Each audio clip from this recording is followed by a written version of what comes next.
Hi, good morning. Today is September 27th, 2018, and we're about to begin our work session. If we could start by standing for the pledge. Tim, since you're so quiet, would you start this?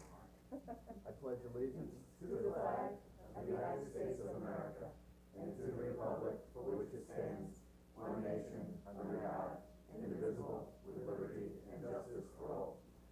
And Eric. All right, we are going to start today. First discussion item is the Preston House.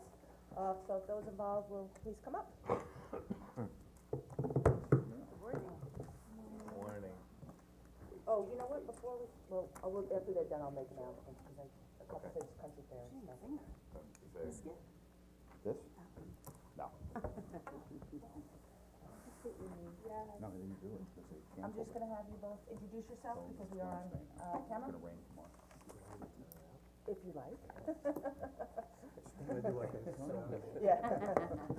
Eric J. Russo, Van Brunt, Jeswiak and Russo, on behalf of J. Petroselli Development Associates.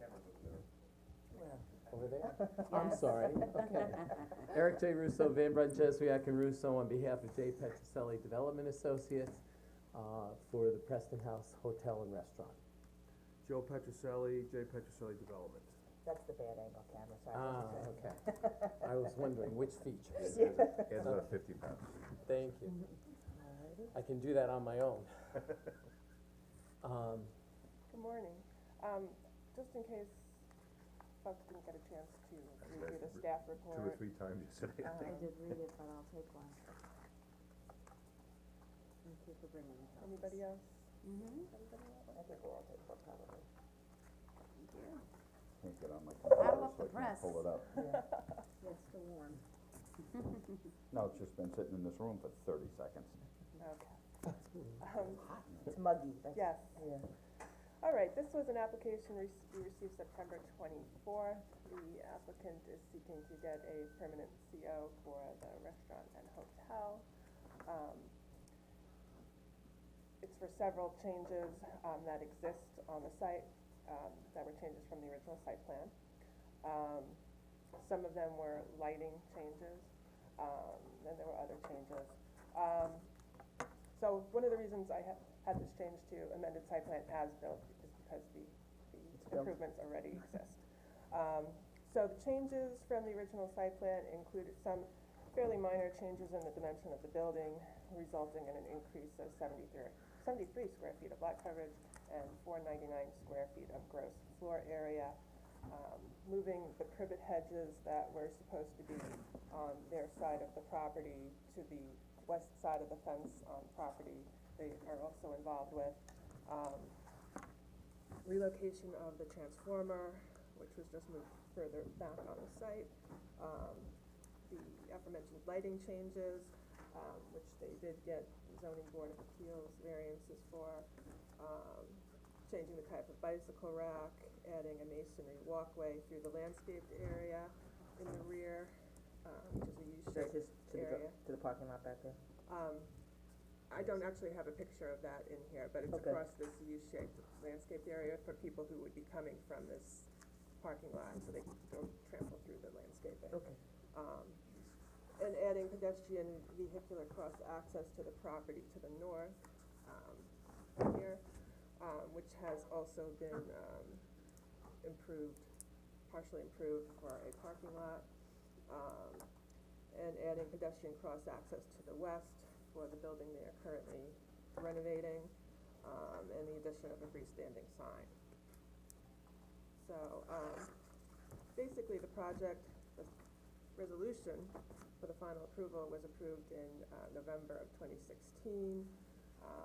When I went out to do the final site inspection, some fairly minor variations to the approved plan were found, and also lighting changes so that they were not in compliance with Article XLIX, our exterior lighting code. And then after that, also additional changes were made, cross access, et cetera. So just so the board's aware, the parcel to the north and the parcel to the west are going to be part of one development plan with parking on both Shared parcels, right? The applicant proposes to keep those separate parcels. that's why we would need cross-access agreements to be in place. So it's a type 2 action, like I said, they did get, zoning board of appeals variances for the lighting. There was lighting that was, I think, 57 feet high on the eastern side of the building. There were some. Now, is that still there, the lighting on the one, was it really bright lighting up at top? Yes, but it's been adjusted. Okay, so it's gonna be, Yeah, it's not even, it was on 100%, now was it's like very bright. 5%. So that's as much as it's gonna go, as the Yeah. the max is gonna be the five? It's just an accent in the front, that's on the top, it's not meant to light anything, just Okay. as that. Yeah, that's been turned But it out. has the full cutoff, Oh, it doesn't need ZBA, did. it's not that You significant. program it Okay. and that's it. but the And light it comes is, on at a time, the it light comes is on. within the fixture, so it's a full cutoff? Yes. Okay. Yeah, there was some lighting that was not full cutoff, too high, the Kelvin rating was too high, things like that, but they got, variances for all of that. Also variances for a freestanding sign that didn't meet the side yard setback, so, Is there any plan, I appreciate the work you've done on the building, it's excellent. Is there any plan down the road to tie into the municipal lot at all? No, that's not on the site plan. If you think want, that got I can involved. clarify that. well, you can, So let me just interject a couple of things. The parcel that's in front of you today, which is known as the Preston House Hotel and Restaurant, is owned by Preston House LLC, and it was also part of the Riverhead Town IDA application, so it stands alone as to its development and the tax benefits that flow with that, regarding this particular parcel. Subsequent to that, as the board may be aware, certain board members were present, some were new to the board. There was the question about the Howells House, which is on the west side, that Petroselli family had purchased, and that's under the name of J. Petroselli Development Associates. The parcel to the north was also purchased, but that's under Ostrander Avenue LLC. And this was the former dentist's office and the residence. As part of the Howell House, the discussion was, we had the concerns of the Historic Advisory Committee, they wanted to have it preserved. So after much discussion last October, it was agreed that it would be preserved. They got a permit to do the new siding and the roofing, and now they are getting a permit, or they have a permit for the interior renovation is to come.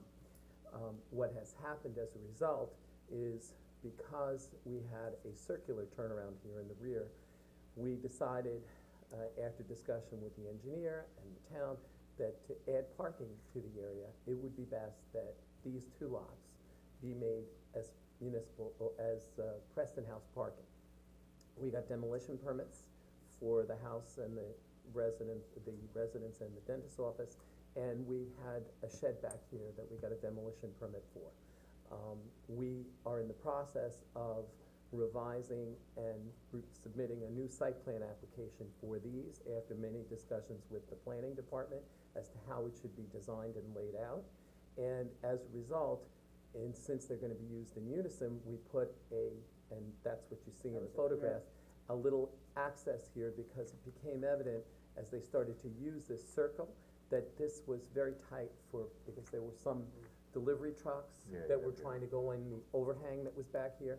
There were guests who were coming for the weekend that were coming in multi-passenger vehicles, like car service limousine types, that couldn't go under there. So it was determined and best that they just be accessed and into the parking lot to the north.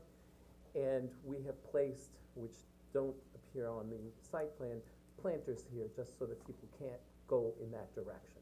That being said, when we put up the lighting, which had been appearing on the prior site plan, the bollards that were purchased were completely round instead of half, so we had to get a variance for that. The lighting that you're referring to that washes on the building, the Kelvin rating was 3,022 as opposed to 3,000 by code, so we needed a variance for that. The setback for the sign, because we were at the zoning board, believe it or not, 3 times. The first time was for the rear yard setback here, because we had not the necessary variance relief here. The second time was for the sign, and there was a discrepancy in the property line, so the variance that they granted the second time for the only sign on the property for Preston House was measured at 15 feet, which wasn't done from the property line, but from the curb. So it turned out, we had to go back to the zoning board because it was short 8 feet. So the third variance application covered the lighting that Ms. Bluth is referring to, the signage, and anything else that related at the site. So we've been to the zoning board 3 times. The issue of the dimensions is, again, not something that was a zoning board issue, but de minimis. And the privet hedge was decided based on how it was being laid out now that we own this, that it was more convenient and less intense on the property to flip it to the other side, so we put it here. Once we now owned this parcel and this parcel, in order to show, because we didn't wanna put them all into, the same name, because we're not Couldn't because of the IDA, right? That's the And first- you're Not only not, that, That's and you're the- not going for IDA on the new No, we're properties not. that you've acquired, Exactly. so. So Well, we for taxes decided, too, right? so that people don't from wanna this join the house here, properties. if we decide to use Same it as for a the spa or something in the future, they can walk through here, which is why we need the cross access. And we also allow it for a cross access over here into the parking lot so they don't go through the hedges. So thus, this hedge had to be removed, and this allows for the access. So I believe, based on that, the freestanding sign is the modification, cause now it reflects the actual distance as opposed to 15 feet. It explains the transformer had to get relocated for the design purposes, and I think that pretty much covers everything that were before you. And because this is the application route that came before the board itself, not the planning board, we had to come back to you. Where we've had a certificate of occupancy temporary issued first, and we're in the second one that's going through till February 5th, and we're here trying to get this accomplished. I've already met with Mr. Kozakovich and Ms. Calamita to work on the cross-access, ordered the title, so if the board should approve this at their next available meeting, we can proceed and complete and get the CO for this site. Our site plans for this, hopefully will be filed sometime within the next couple of weeks, so that we can proceed with the parking lot and finalize that in those locations. And the bicycle rack was added, and we selected one that was acceptable to planning, and that was added on the site here. Right, they changed the type of bicycle rack, not It's a, the location. it's a circle, it's a very modern, it looks like an O, and, Hard to chain up, but Eh, it looks good. well, And I it's never, aesthetically, it's aesthetically compatible to the I facility. just don't know how to hook a bike up to it, that's very confusing for me. But it's, I know it's seen good, you that riding people bikes. should be riding bikes Ride in every that, day. so I think the site flows much better now, and I know that sometimes it's difficult to, you know, when you put things on paper, they don't always come out in the field as you'd like them to, and knowing Mr. Petroselli and the work that he's done in the town, he's a perfectionist and everything has to be right. So, I think that the changes that you're making and with the cross-access easement and providing your own parking, even though it wasn't a requirement, is, appreciated. And not to have to hop over the hedges. Exactly. So, And, the other thing is they have a vegetable garden over here, and there were bees for their honey that were out here that are getting relocated, which is why we had some more changes and so that's what you're looking at here. Those planned fees, or they just showed up? No, they're planned bees, they're making honey for the farm to market, you know, restaurant that is there at Preston. Yeah, I mean, I think the place is beautiful, you know, and best of luck with everything. The only thing I wish that is that you had maintained the dark sky compliant with the lighting. You know, and as you go forward, maybe when you do some other things, just to maintain it, cause I think you got variance for the dark sky compliance, No, yes, yes. And No, the but side- everything is down, everything aims down. But it doesn't This is how meet, they- it was you got a for variance for the height, code. lack of Felcoto fixtures, lack of proper Kelvin rating for the lighting, the LED lighting. right. So, it looks like there's some bases that have been put in for lighting in the, And parking it's lot. proposed. Right, so I would just highly suggest that you know, wait until you get approval before you put those, That put would be those the in. same lights though, right? So we'll have to go through Well, again. sometimes you can get, Just the bulb itself, right? sometimes you can, the manufacturer may have several different, Kelvin ratings in the same fixture, so. Right. Cause I Then think they it is make a even the, shield. I think it's even the warm, I think we switched to the warm from the bright white. Mm-hmm. I don't know if you have the bright white, but I think it's we switched to the Calvin warm lighting instead of the white. Well, just be aware of it and 3,000's a great. It's take a cer- look yeah. at I know it. those pictures, they make a shield to direct it even further down. Right, well, that doesn't affect the type of quality of She's the lighting, referring to the so- Kelvin rating that we Yeah, got the just- variance from Right. 3,022 3,022. as opposed to 3,000 that they had in the code. Be cognizant before you do anything with that. I gotta be kind of quick then. I just would say that, It's just, you know what it is, the code has been on the books for 10 years, and everybody had 10 years to come into compliance with that. And that, sunsetted out the end of last year, so any new buildings coming in have to be compliant with it. And those that come back, for looking for, to redo buildings, have to come back into dark sky compliance, so. I did, do a draft, resolution that the board can take a look at. And we have reviewed the resolution, and we have no issues with the, resolution itself or the approvals that if the board were to grant it.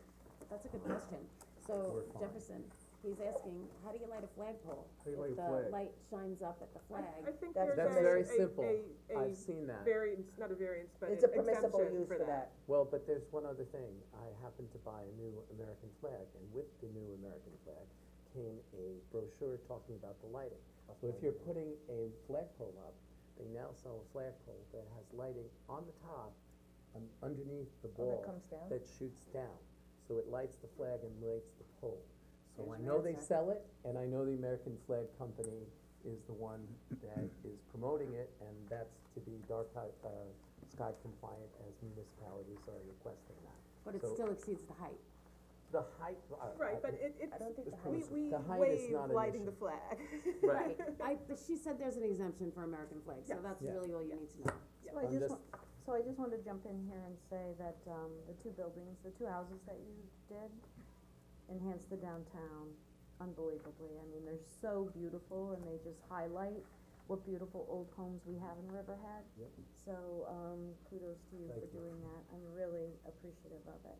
But I did have one little question, just wanted to clarify. I mean, we're doing approval now, but some of the work has already been done. I know you went to ZBA, but is this the process?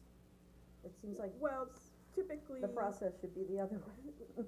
typically, we would want, the applicant to come in with an amendment for changes before they do the changes. In this case, it was a little. I couldn't get it flip-flop. across to the engineer what I wanted, so I had to do it so he could draw it.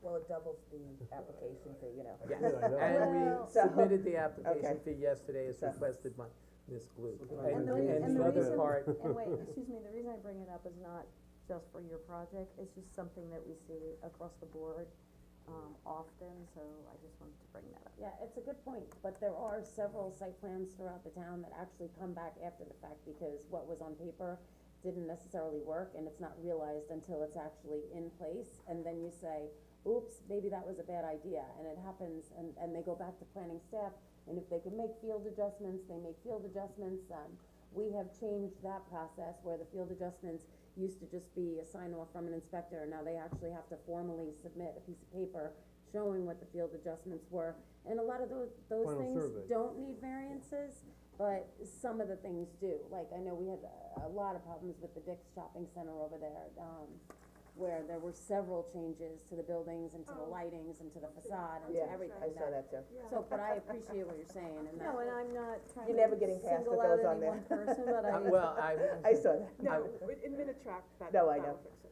But I spend a lot of time over at planning, and this is an issue that Yeah. we bring up on a regular basis on lots of projects, so certainly I would think the preference is to do as much as we can ahead of time, the approvals ahead of time. I apologize, but the fee, yesterday came the phone call, cause our initial discussions with planning last week on Thursday, where all of this was supposed to be scheduled and go forward with the planning board. And then we realized at a emergency phone call yesterday, it had to be here, it had to be now, in order to keep within the timeline. So, I recognize it's last minute, but that was, confusion between the planning department and our office, and we're able to have been here this morning. Okay, And, So- the voting process on your resolution needs to be amended. Well, Yes. no, Minitrack puts that in now, That's so it fine. will not, Yeah, that will that's not be an issue. Just to let the board know, the the resolution says, October second, Minichak made me put it in for the 16th, but we have been in That contact can with that can be Diane adjusted, and yeah, John to Yep. change it to the 2nd. not a problem, And we look forward to seeing you then. okay, very Mr. good. Petroselli, I just wanna say that I really appreciate what you've done for the town, from East Lawn to the aquarium, to the Hyatt, to the Preston House, to the Howell House, and also, I'd be remiss if I didn't mention Mr. Magano with the Tuttle's Funeral Home. That entire area has really set the bar for the town of Riverhead. And when you drive in and you see that, it really, the resurgence for downtown starts with what you've done. Great. And I really appreciate what you've done for the town. Keep it going. So I was thank you gonna say, very we much. can't wait to see what's next, we have a Right. few more buildings we can All we have to do just is do. get the town, all we have to do is get the And town I to fix wanna- that parking lot. And I wanna It's thank you terrible. for acknowledging the Landmarks Preservation Commission, because they worked very hard to establish the National Historic District downtown. And rather than knocking down a building and putting up a parking lot, you restored at a tremendous expense the Howell House. So It's you beautiful. kept the 1905 postcard intact Yeah. by leaving that middle building there, so thank you. Absolutely. You're welcome. And it's a year ago next month that was all finally resolved. Yes, Goes and it was a fast, right? battle. Yes. And it was a challenge. Yeah.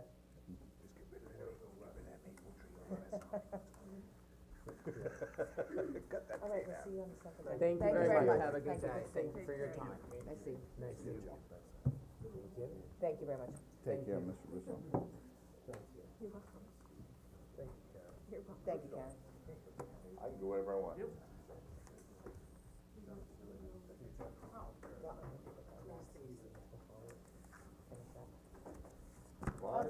Just while we're waiting, before we move on to the next thing, just a few announcements that I did not, say. This Saturday, September 29th at 8:30 AM, are going to continue our Riverhead train station cleanup. So if you'd like, bring your shovels and gloves and come on down. We have about 800 bulbs that we need to plant, so if everybody could come help, would be fantastic.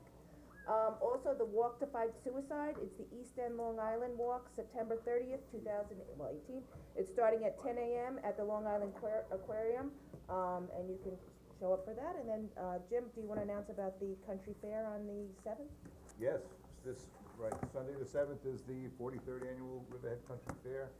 It's gonna be a great time, we got a whole new kids section now, it's your children's section over in Grangeville Park with magicians and, You get the Can- bride? oh, rides, you name it, it's gonna, well, the rides won't be in Grangeville, but Yeah. it's the whole day is based around family events, which is, something new this year, to single that out. And of course, all the agriculturals and the, tractors and the home baking and the jellies and you name it, it's gonna be a great event this year, hopefully. Decorated pumpkins.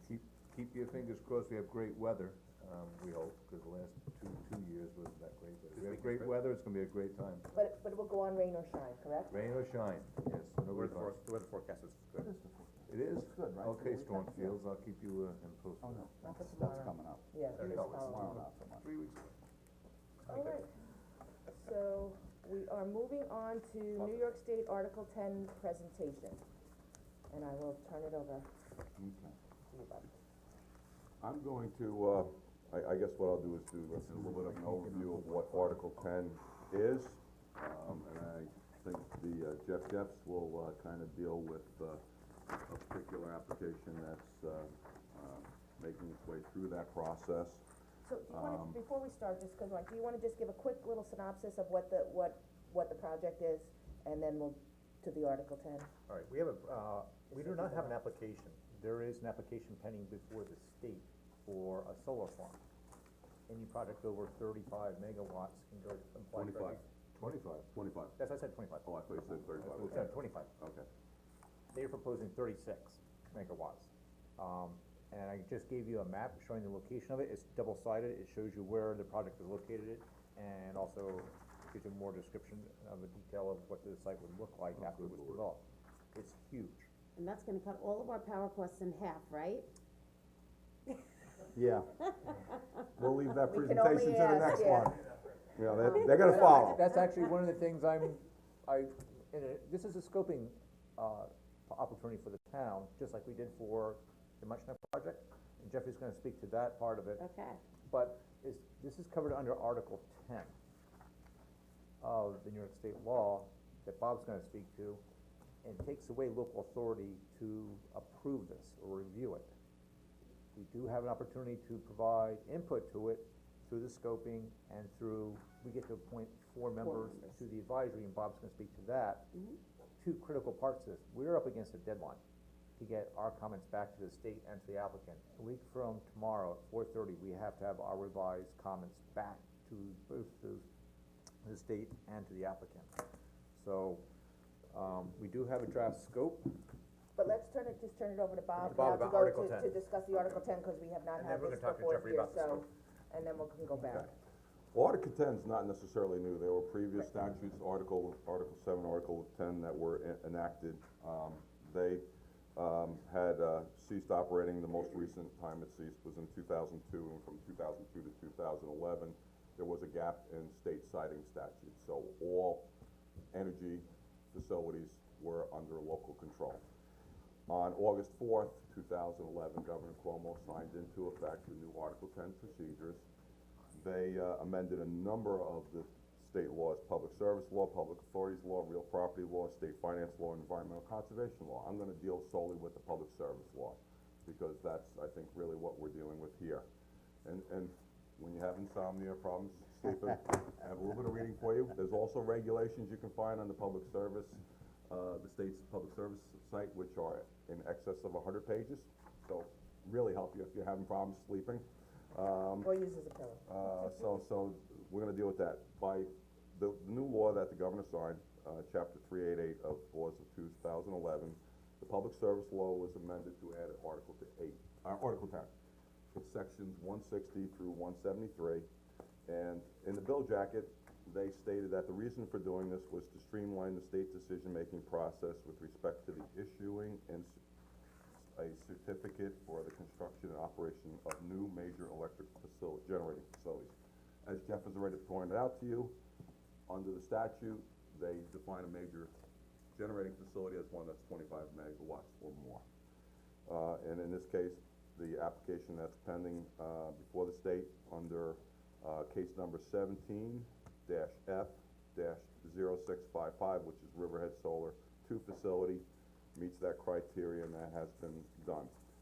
So by the statute, they established a new procedure for a siting board. It's 7 board members that serve on the state siting board. There are 5 of them who are appointed by state agency, and 2 that are ad hoc appointees who must reside within the municipality where the facility is being located. That's the state board that does that. You have 5 steps to the process, basically. There's a pre-application stage, there's an application stage, there's an administrative hearing stage, there's a siting board decision stage, and then there's the compliance stage. Can I just ask you one question, Bob? For the sitting board, has that occurred already? In what part of the process does that I don't know that. happen? The 5-member board, is already appointed. Right. Because there was, when I was reading it, there was 2 members that were supposed to be appointed, I guess by the president pro tem and somebody from the, head of the assembly, and they were supposed to be from Riverhead. Right. Do you know No, that one, only, took place? There's one ad hoc One. person that One. is appointed by the governor for each town, that when these projects come up, because I spoke to the person that was asked by the governor's office to be the ad hoc person for Riverhead yesterday. so I can enlighten, the board on this. There are actually 5 members on the sitting board currently. And, those individuals are, the chairperson, Rhodes, who is, also the chair of the Public Service, Commission. Commissioner of the New York State DEC, Sagos. The Commissioner of New York State Department of Health, Zucker. The chair of, New York State Energy Research and Development Authority, NYSERDA, that's Kaufman. And Commissioner of Economic Development, that's Zemsky. So those 5 are sitting permanent board Right. members. Ad hoc members are selected, through a nominating process where the supervisor of the municipality, in this case, Supervisor Jen Smith, will nominate 4 individuals, and the county executive will nominate 4 individuals from Suffolk County. However, only 1 individual from each of those 4 are selected to sit on the board. Because the way I was reading this, that the board was, it's in this portion here, where it says that the 2 ad hoc members, one is a president pro tem of the Senate, and 1 ad hoc member, appointed by the Speaker of the Assembly, from our municipality sit, and then the board is actually a 7-member board. Am I, is that, well, did that already take place in? It is 7, but you got the five five state permanent. agencies, and then the 2 ad hoc. The 2 ad hoc, 1 from the county, 1 from the town. Right. And the selection of those 4 from the town that are nominated and the 4 from the county are made by the president pro tem, which is John Flanagan. Okay. And Hitsy, if I'm pronouncing it properly, who's the Speaker of the Hetsy, Assembly. yeah. So they make the selection. If they do not make the selection, within, I think it's 30 days, then the governor can make the Okay, appointment. that's what I was getting If, confused if the governor doesn't make that appointment within 45 days, then the sitting board acts as the quorum. Okay, so we're just nominating 4 ad hocs, and then that, from our 4 nominations And are. your pick the one. deadline for nominating your 4, is 4:30 PM on September the 29th, which is Saturday. Okay. They don't Okay, we better get on it. But the supervisor responded to my email with the 4 people that she wanted to nominate, and I believe it's the 3 of you. No, we can't. We can't serve. And I think we need to talk about that, because the way it's written is if you're holding, you're holding an office. Right. So elected, it's if an you're an elected, elected it's not an Yep. employee, according to the public. I know Kathy Burgess said something different, but when you're reading this, it's listed as holding an office, and then the public authority law, you can be, the only issue is you have to reside in the town of Riverhead. That's the one glitch in the whole, then the people that we need to decide who else we're putting forward. We can have We further can confirm discussion. it, we can confirm it, we will confirm Yes. it, but from the way it's read, it's holding a local estate office, which would mean, with the public law. What I would, well, Public officials again, law. without looking to get into a debate here, holding would mean appointed and elected in my mind. But- And okay. the office Let's would look be, again. but again, so, Okay. I Got was that, told never the mind same then. thing that you're saying, though, that an elected person couldn't be one of the 4, recommendations for the ad hoc Right. position. okay. So anyway, we have a pre-application process which involved the submission of a public improvement program plan, or a PIP, that was done last year. It was originally submitted in October of 2017, there were comments, given to the applicant, and then in December of 2017, a final PIP was issued, I think it was. And most recently, we were given notice that the, preliminary scoping statement, which is the one that's triggering the timetables that we just discussed, was filed, on or about September 14th, 2018. And that's the reason why we're under the 15-day constraint to designate 4 candidates, as well as within 21 days, give them our comments. As we kinda said, this takes away local control, it's a state siting board, and it's now determined from state policy because of the need to meet that 30 by 18 rule, I guess it is, that they want this to occur, and they decided that anything more than 25 megawatts would be subject to the rule.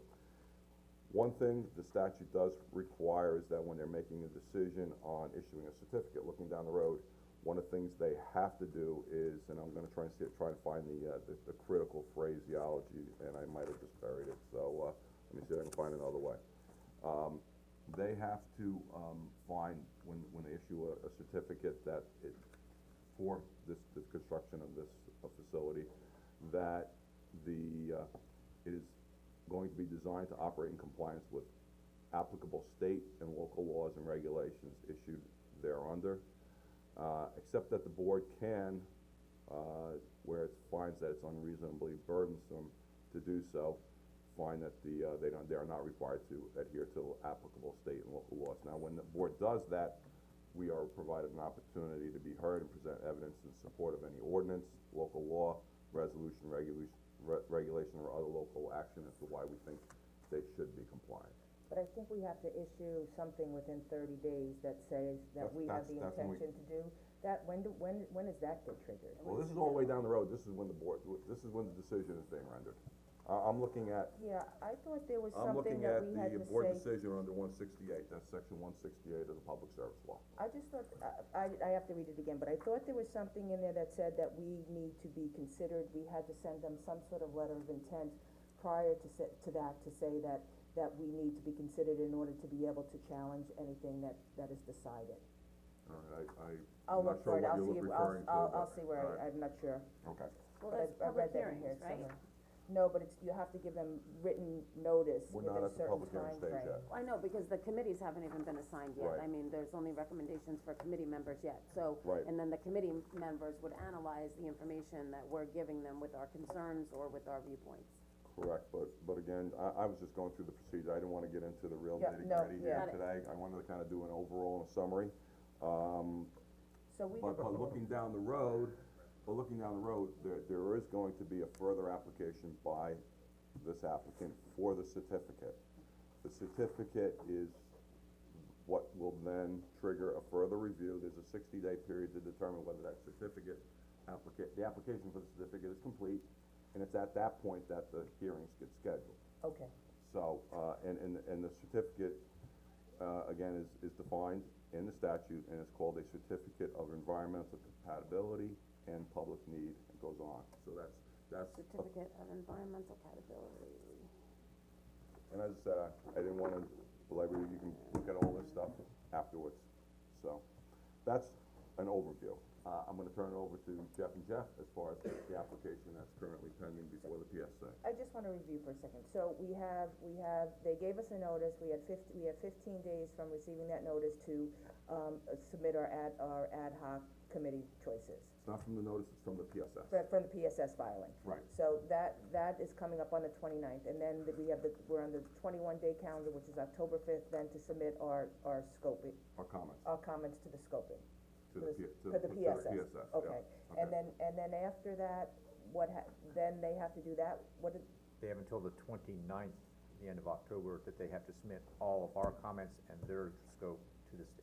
okay, and then the state, what is the timeline that the state is under at that point? At that point, because of the type constraints that we're under now, that's as far as I got in terms of my Okay. review. Same here. Okay, all right. All I can tell you is that there's a period of time before they will be filing their applications for the certificate.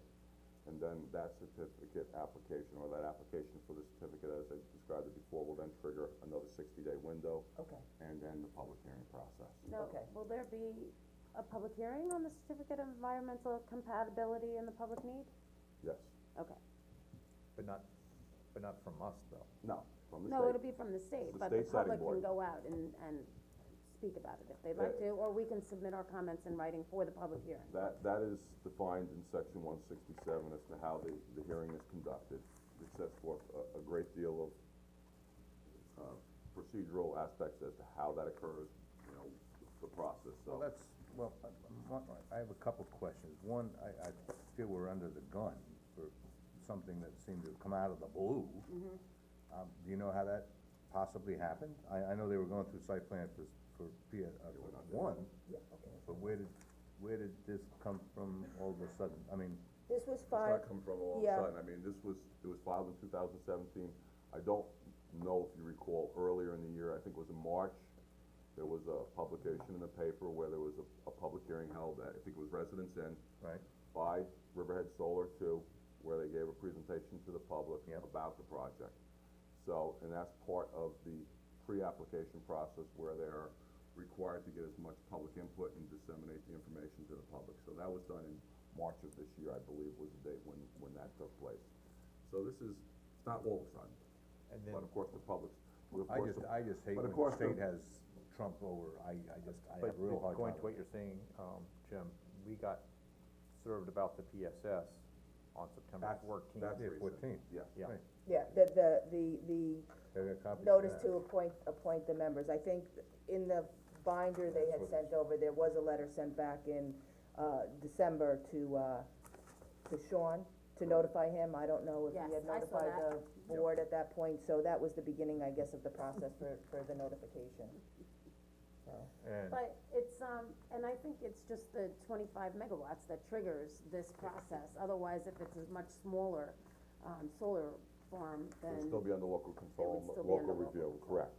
But my question is, 35 megawatts, I mean, that's, what, Huge. 50,000 houses?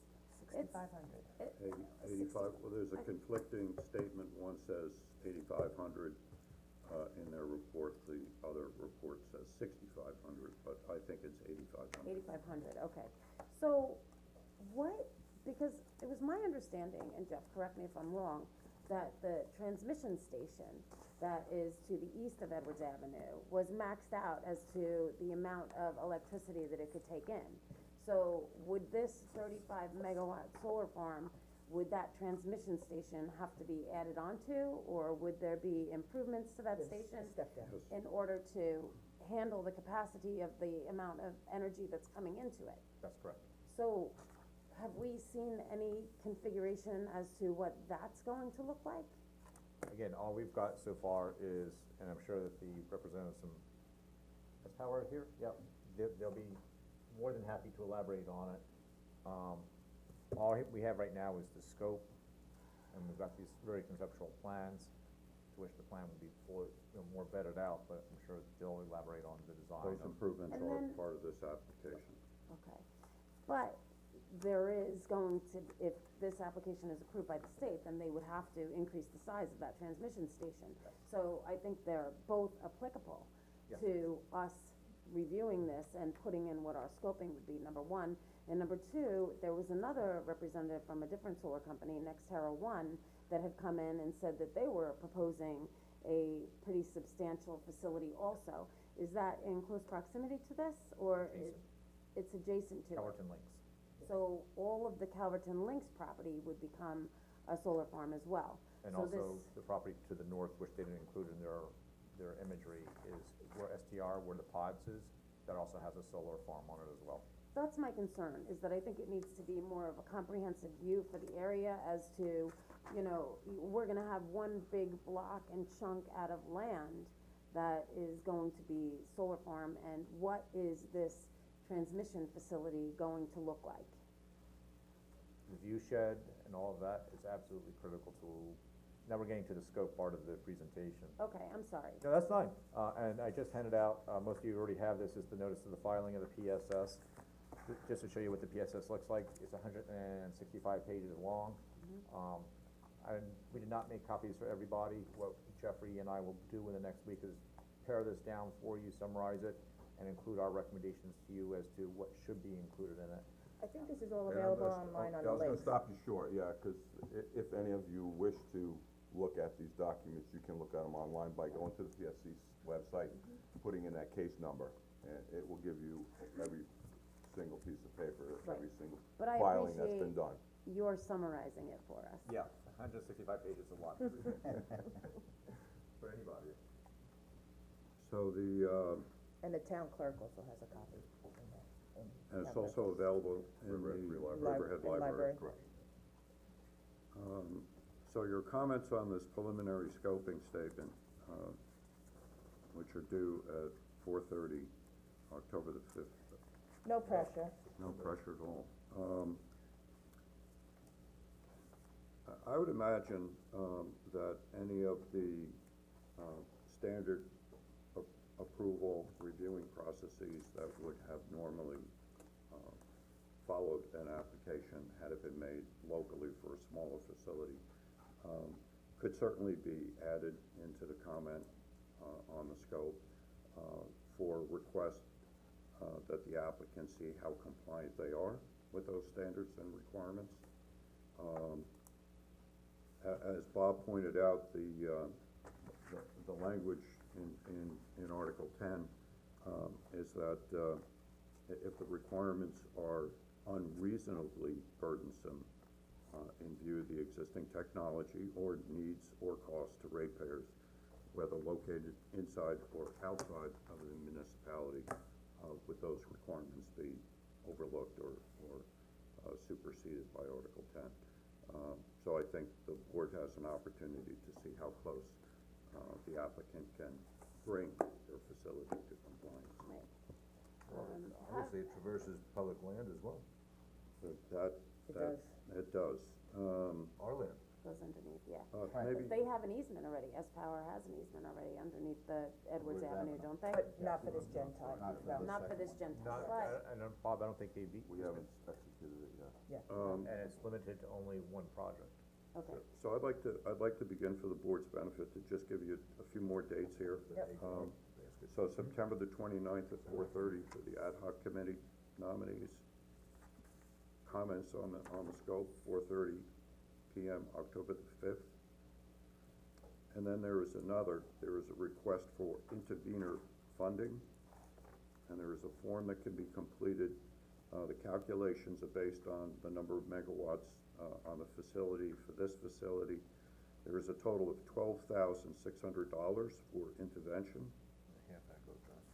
Yep, 50% max would be available to the municipality for legal and administrative costs. And what's the date on that one? Date on that is October the 24th at 4:30, for a maximum amount of $6,300.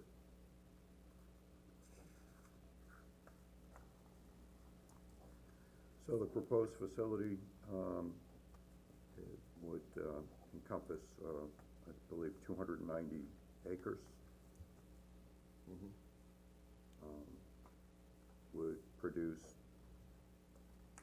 enough energy, in electric form for 8,500 homes.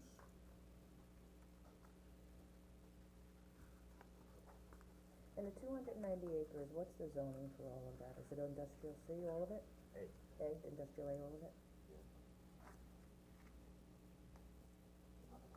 well, okay, so the other one is the industrial C for Nextera one would be industrial C. Right now, it's probably agriculture, right?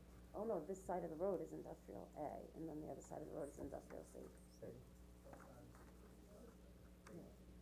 But why isn't, East side is A, you said, right? East side is C, west side is A. well, Okay, no, other way around. Yeah. so, C is on the west side, I mean, C, let's get this right. Look at the map. Okay, good. okay, Okay, good. good. I think it's A. All right, so go ahead, I'm sorry. Oh, that's okay. And I guess just for order of magnitude, to address the concern that you had with respect to Calverton, if all of the existing facilities within Riverhead, plus the recently proposed and now proposed 36 megawatt facility were to be constructed, it would equate to 65.3 megawatts, which when you look at all of the solar facilities on Long Island, that would occupy about 85% of all solar generated electricity. Here in the great town of Riverhead. And it's all on industrial, on industrial. All in Calverton, yes. Right, but in industrial C, there's no outdoor storage permitted, where would this be? I mean, It's It not, doesn't. it'd not be considered outdoor storage. So in the scoping,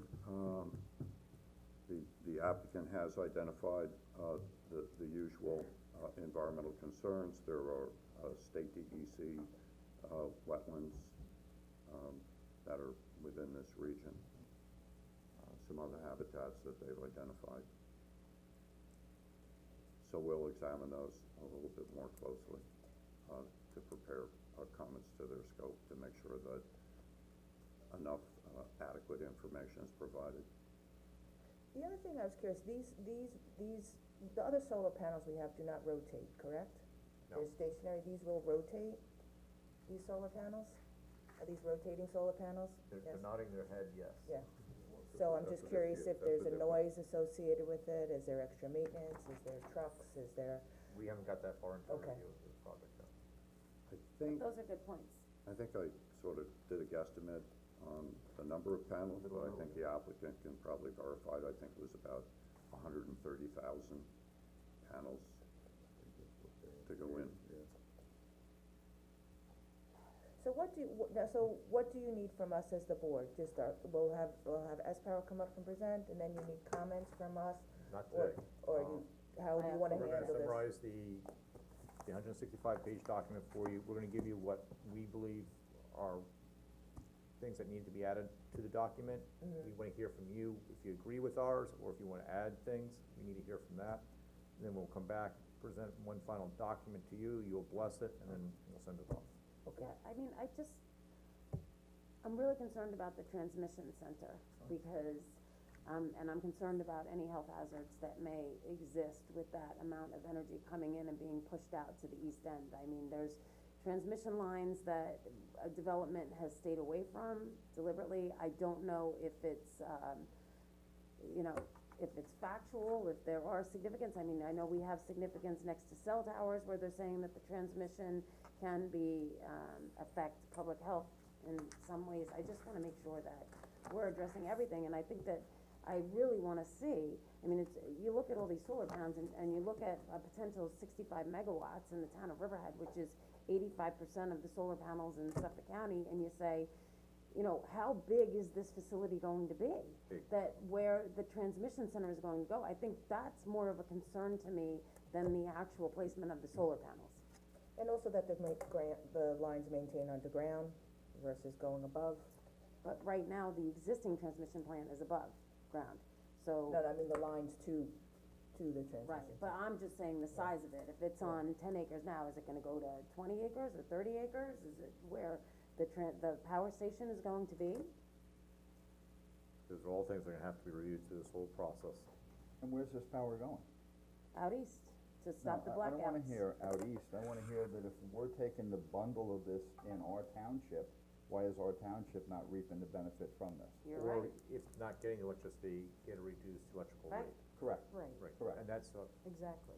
that's certainly gonna have to be proven tonight, cause Yeah, but what the state is basically saying is that we can appoint a representative that can make those claims for us, but they can override us anyway, they're the Absolutely. majority. But we Absolutely. still, But it's excellent we still, points. at the end of the process, have the ability to interject ourselves with that, the letter I was just talking about Bob with, that we have intent to be a party to this, to the process. Of course. So, But we if can't- that, we can't just just say need to, no. Well, we can if we don't file the letter, then we don't have the ability to do that, so. Be mindful that with a typical application, there would be site plan fees, there might be fees associated with subdivision. There would have been an environmental impact statement where the applicant would have paid for either the preparation or the review, of Just that. property in the There are no building department fees generated here, so if you wanna think in those terms of economic, benefits or losses, there's huge money to be made here. And we just seem to be the nesting place for solar and not reaping any of the benefits, and that bothers me. There's huge money. These people would not be looking to do this if they weren't gonna make a wheelbarrow ton of money. there was a recent, And it's being done on our backs. Bloomberg, or, a recent Bloomberg article, Bloomberg Business, that, identified Long Island as the most profitable location for solar. Correct, nationwide. Yes. Interesting, Nationwide. considering that our land is the most expensive.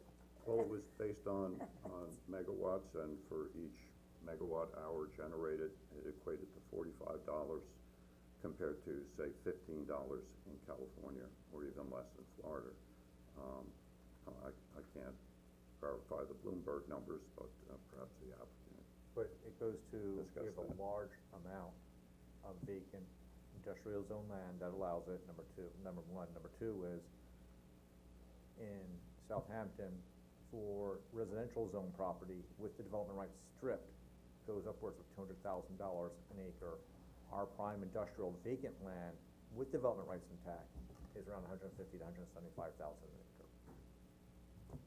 This application describes that it is on leased, property, not purchased, so. So the Calverton Links, they'll lease the property, they're not, well, this isn't the Calverton Links project. Well, what I'm suggesting is Okay, that right. any of the 2% transfer tax for the CPF would not be realized either. so, but I thought they bought Riverhead Solar One, correct? They own that. Yes, Okay, so I believe Riverhead that. Solar two, you're saying they're going to lease? Well, their application says lease, so Okay. I assume it's leased. Are they studying this in totality with the 3 projects, or no, that is not addressed in this? Who they, For the scoping? I didn't I see just have that. it in my notes. Yeah, I didn't see that in there. They need to, because, for example, they omitted the Nextera application, which is just submitted, and they also omitted the STR solar farm to their north, which is already built and operating. So I'm not hearing a lot of benefits to us. Well, I What are the mean, benefits to us? well, that's what we're waiting for. That we're gonna, this is beginning of the process, Right. and it's going to evolve, and our negotiation with S-Power is going to be evolving, it's not gonna be decided today. So, this is kind of the kickoff meeting from them directly to you. Okay, would you like to come up and present to the board? Do you guys wanna Thank you, stay for gentlemen. that, or? You wanna stay for that while I present, or? Yeah, I'm just gonna charge it. Yeah, that'd be good. Want us here, there? Okay, I think so. We got tons of black chairs A lot everywhere. of black chairs. We got thousands of them. Jeff, sign them down. There you go. Hey, at least it works. Bob, This musical chairs. Hi, Jim Moscato. Jeff Seaman, how are you? Jeff Murphy. Hi, Jim Moscato. Hi, I guess I can say hello. Hi, Jim Wooten, how are you? Hi, Jim Moscato. Catherine Kent. I haven't met you folks before. Hi, how are you? Hello. Tim Hubbard? Hi, Tim. Jim Moscato. Guess we're Hi, new, but you it have a seems card? like we've been here Yes. 2 years. Hi. Hi. Jim Hubbard. Jim, Nice to meet you very much. Yes, and I do have cards. Right? There was, I think, there's a bunch of things we should go over, both with the discussion that was just Yeah. had. Everybody gets settled down. Yeah, No, I was generic, it wasn't Yeah. specific. Right. Who wants the cards? I think everybody probably. Yeah, I do, thank you. Sure. I love cards. It's like I'm playing. Really? I do. Kids, Oh, okay, it's easy yeah, to play thanks. Go Fish when all the cards are the same. So she is on the west side. So, who's the representative from S-Power? You are. So let's do introductions and then Yeah. we can go from there. I do not with you now. I just recently joined STAR. That one I have. Is John Moran not there anymore? No, I took over for John Moran. Oh, okay. And then Ryan Gallery is in California. Yeah, so Yes. unfortunately, this came up kind of belatedly for us, so, you know, we got thrown into this. We know the tight timelines. Yeah, no, we understand too. Yeah. Tight Ryan is normally, you know, Ryan would normally be here, but because of the conflict, he was in California and he wasn't gonna be able to make it, east in the timeframe that we had.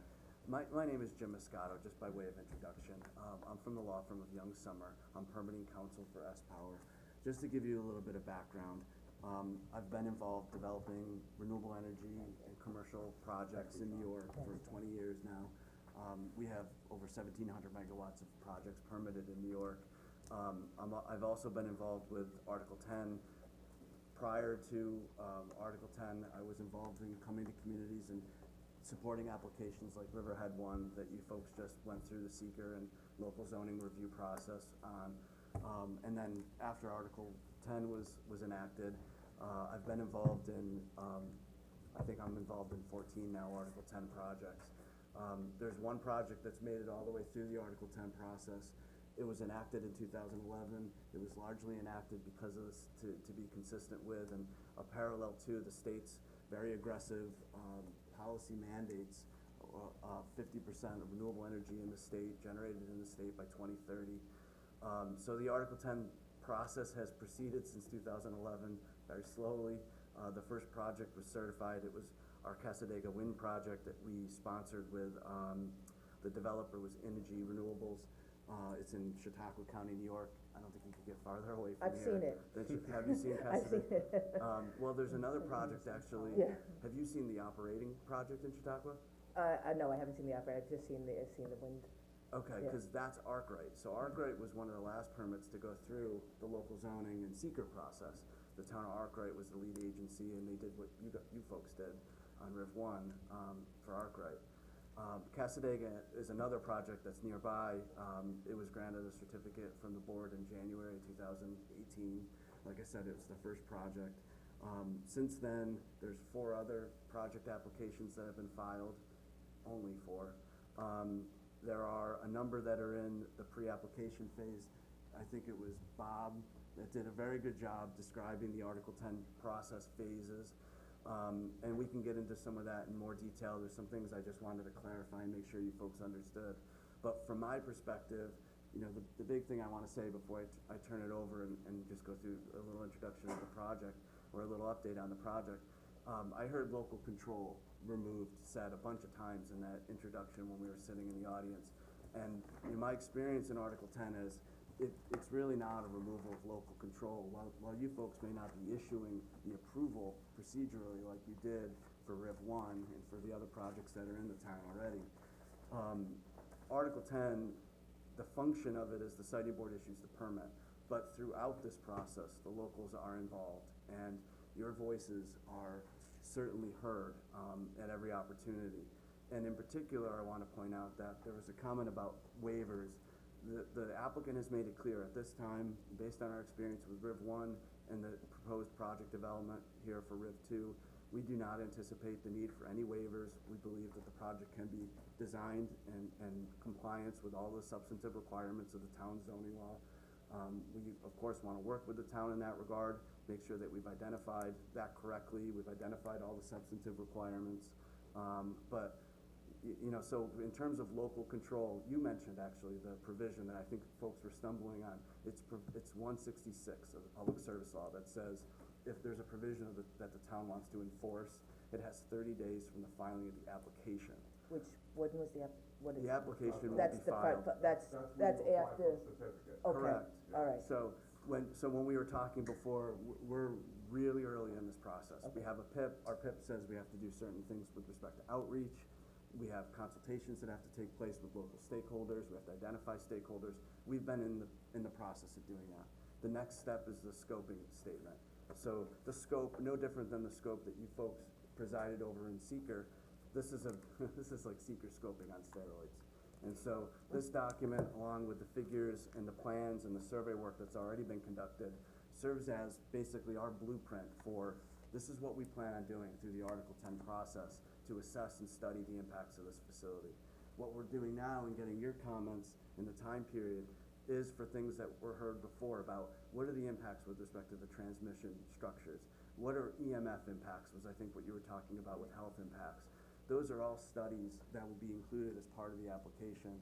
But getting that feedback, there was another comment about cumulative impacts, that solar happens to be a large portion, or is a portion, I think you may have said huge. I think that's certainly in perspective. There's projects upstate that are 180 megawatts and bigger, but 290 acres here in addition to the other acres that already has built solar. What are the questions, what are the implications of that from a land use standpoint? Those are all things that remain to be done, and what this document does is says, we recognize those issues, and we wanna assess those issues, in a way that's similar to how they were assessed for RIV 1 in the Seeker review. And I think there was a study that was done that looked at the cumulative impacts to agriculture, related to the 20 megawatt solar farm. So, there's a lot of questions I wanna answer. We could talk generally about the Article 10 process, but I do wanna emphasize that we are very early on. I'll turn it over to you. Can I just ask one question? Sure. Just for the deadline we have for the 29th, can that be extended? Do we need a mutual agreement to extend that, so that for our ad hoc committee, can we have an additional week for that? Because we still have some questions as to the requirements of the people we can appoint. I did reach out to Kathleen Burgess, I have not heard back from her yet, so. So in my experience, they have taken the position that it's employee, so if it's appointment or if it's elected. I don't know that there's a formal determination. Secretary Burgess has said that. In terms of an extension of time, unfortunately, if it was within the applicant's control, we could grant But you an would be extension of agreeable to time that on if that is the question, whether you're agreeable to extend that for an additional week? Yeah, absolutely. I mean, in terms of your nominations, we want you folks to be able to nominate the people that you want on the board. Yeah, because we had picked out nominees, and then it turned, from our understanding at this point, I don't know, we have to clarify it, the nominees that we have chosen would not be applicable, could not be nominated, so we would need some time to get I think I appoint heard you somebody. say before, it was the 3 town attorneys? But they're appointed, Well, they're not. no, it was, we have, yeah, planning and a town attorney, and we had one other. Just by background, I'm Jeff Murphy, I'm the head of the Building and Planning Department, this is Jeffrey Seaman, he's our environmental planner. Oh, Right, okay. and That's we have they are appointed or at will of the board. So, Who? Yeah, all 3 employees, Bob, Jeff, and Jeff, We are Jefferson and Jeff. the only experience I've had with this is there was a highway superintendent that was appointed by the board, it wasn't an elected position in that board. And in that case, the town was told by the secretary that it wasn't appropriate to make the highway department, the Right. highway superintendent as an That's what I was nomination. told for elected, but I didn't We'll hear about clarify. appointed. Another person is, anyone that's gonna directly benefit from the project can't be on the board, so any participating landowners or anyone receiving payments, you know, from S-Power, obviously can't be included in that either. But, so, yeah, I mean, so in terms of an extension of that, a time for that, I would talk with, the county has to make nominations as well, I don't know if the county's planning on making those nominations by the deadline. They've reached out to people. There are projects that have had applications filed that are already in their hearings, well, the public statement hearings, and they don't have ad hoc members, appointed yet. They've been in for 2 years in the process. So I only mention that not to delay your nomination, but to say there's no rush. You know, the siting board is not going to do. They're not gonna any- deny. They're not taking it, well, there's no action for the siting board to take at the earliest until we file an application. And, you know, at this point, the schedule, I can't recall, I looked this morning, I didn't see if it was in here. I don't know if Ryan has talked with you guys about schedule before, but we had hoped and anticipated that the PSS was gonna be filed earlier than it was this summer. We had the open house in March. We actually filed a notice, I think you mentioned notice earlier. We filed a notice in June saying we anticipated filing the PSS. But because wetland work was ongoing and some other work that we wanted to ensure was in this document was included, we delayed the filing of the PSS. Another notice went out at the end of August or the beginning of September, and now we filed the PSS. The plan for the application, is, you know, Q1, Q2 next year, but I only mention that because it's not something in the short term that, you know, you have to rush to get nominations in so that the ad hoc members get appointed because the siting board's gonna take some action and then, you know, before the end of the year. Well, I guess I could let you go, but another issue that was raised, I think Bob raised it, there was a lack of clarity about what happens between the filing of the PSS and the application. Just so you folks know, what's gonna happen next in this process is, the 3 timeframes were mentioned, the 21-day comment period, the nomination of ad hocs, as well as the submission of an application for intervenor funds. So you guys are well covered in that regard. After that, the applicant's gonna take the comments on the preliminary scoping statement and is either gonna revise the statement, or the scope based on the comments it's received, or it will otherwise address the comments, no different than like a DEIS, where the applicant addresses the comments. After that, there will be I believe at the end of November, or maybe mid-November, there will be a procedural conference, a pre-application conference, where intervenor funding money will be awarded, and we're technically allowed at that point to start the stipulations process. Stipulations is just if the town and the applicant, for example, can agree that the scope of our visual impact assessment is sufficient, then even if there's disagreement about conclusions, this isn't a conclusion agreement, it's just a scope of study agreement. The applicant and the town can reach a stipulation, and that's, really all it says is that the content of the application, bless you, that the content of the application is agreed to between the town and the state agencies and anybody else that wants to study. And all public hearings that take place here in Riverhead? Correct. Okay. So the procedural conference will take place, the DPS staff will reach out to you at some point, they will try to arrange for a room. Unlike the seeker process, the applicant has little control over the dates or the schedule or anything, or location of that. But it will have to happen here. In the county. So then following stipulations, if there are any, that's a completely voluntary process, although, you know, I think we would hope that there will be at least some consensus on the scope of the studies we anticipate preparing for the application. We then have to get to work on preparing the application. If you thought this was big, wait till you see one of these Article 10 applications. They are multi-binder. The DEIS is small by comparison. it's, and no exaggeration, it's a 10-binder volume of information. This project is a little different than other applications that have been filed in the state in terms of size and scope and fuel source. To date, there has been no solar applications filed under Article 10 in New York. I do not believe this project will be the first. I think there's a solar project in Mohawk that will be filed, you know, in this timeframe. But nevertheless, as somebody referred to earlier, the regulations are voluminous, and there's a lot of requirements that go into these applications, far more than in seeker. So that's really the next steps. The application to us will be much faster and quicker than going to the state. Well, you know, to be honest with you, yes. I mean, the reality is. What's the benefit of going to the state rather than going to the local? It's no choice. And the problem is you have a law. They have to go to the state. You have a law that obligates you that if it's 25 megawatts or more, you have to proceed through the Article 10 process. So it's interesting that in January 2019, voluntary scoping documents are no longer permissible, and that the scoping document is prepared by either the state or the municipality. Under so- seeker, yes. Under seeker. So But the, solar is exempt, isn't it? well, it's certain solar. It's yes, I think it is 2 megawatts or less. Oh, it's just, okay, so small solar. Yes. Okay. Yeah. I believe the cutoff was 2. It might have gotten raised to 5 in some of the later reviews. But I had a question in the comparison between. I'm sorry, can you just hold, I wanna respond to what you had said before. So the mandatory scoping though is for the seeker process. Right. And so this is a mandatory scoping that already takes place in Article 10. Do we have that document? Oh, yes, yes, So you you- should absolutely have This what this. document? Yeah, That's what Bob was saying, it's all online, he had emailed you Okay. the links to So all we of just that go to the already, link and and you can then go, go and for this Diane, project, yeah, so. the preliminary preliminary. There's also a copy at, Okay, No, library. you guys have a hard copy. Yeah, we have a hard copy, Diane has a hard copy in her office, and Leslie said everything's online. Yeah. And I'm sure if you wanted a printed copy, you could provide that to anybody. No, absolutely. If you guys want more copies of this document, we can provide those. The document is very lengthy. We hate killing trees and if you don't have, you know, any utility for it, so, but we're certainly able to provide more copies if it's helpful.